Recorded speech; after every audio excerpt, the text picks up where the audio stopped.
Two things I would never do in my recruiting process. Number one, I would never just send a vanilla email to a hiring manager letting them know about a candidate or candidates that we have ready to submit over. Let me show you what I'm talking about to kind of add color to this.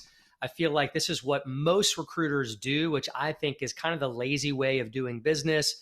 So, you'll be like candidates right here or resumes attach, whatever. Maybe you do, resume attach. This is what I used to do years ago and realized how lame this is. And people still do it and you don't really get great responses. So, Mr. Manager, hi, Mr. Manager, please find the resume attached of Bob, whatever, right? Bob has 10 years of agile background or experience, right? And then you go ahead and you list like your bullet points right here, right? And then you say, let me know if you'd like to interview Bob after you view his resume. Guys, that is a horrible way to submit candidates to a contract, like a client that you already have under contract. This is your first impression going in with the client. Why would you want to send an email that way? It doesn't make any sense to me. It's not thinking out of the box. It's not creative. It doesn't elicit responses like it should.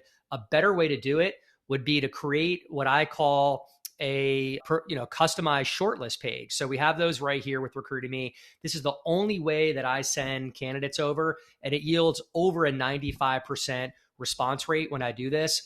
So you can use our templates if you'd like, but get a glimpse of this, right? So this is how you should be sending over your candidates. You put 2 or 3 candidates on a shortlist page like this, scoring system, their pictures. You go ahead and let your client click in to see their full profile on each candidate. It dives deeper into their background. It's not just a lame resume that they're looking at.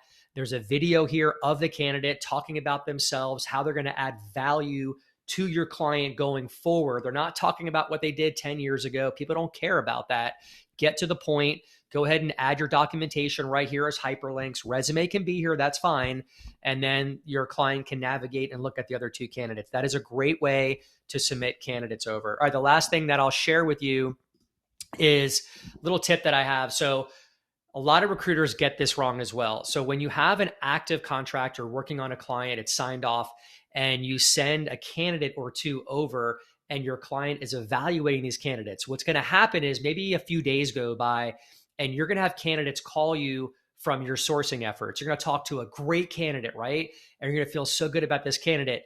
And you're going to want to send that candidate over to the client while they're already looking at the 2 candidates that you sent a few days ago. Guys, do not do that. All it's going to do is slow up your sales process. Your goal is to get to the dollar as soon as possible. Stop being Mr. Nice Guy, Mr. Nice Girl. You don't have to just send that candidate over because you feel bad for them and you had a great conversation. Let the process work its magic. Let your client review those 2 candidates, get back to you. One of those 2 candidates is going to be the hire, right? But here you are sending over a 3rd candidate 3 days later. That's going to make the manager want to look at that candidate and slow down the process even further. Stop doing that. I see it happen all the time. Let that candidate sit. Let the manager interview 1 or 2 of the candidates that you submitted over a few days ago and get that deal closed as soon as possible. Hope that helps, guys.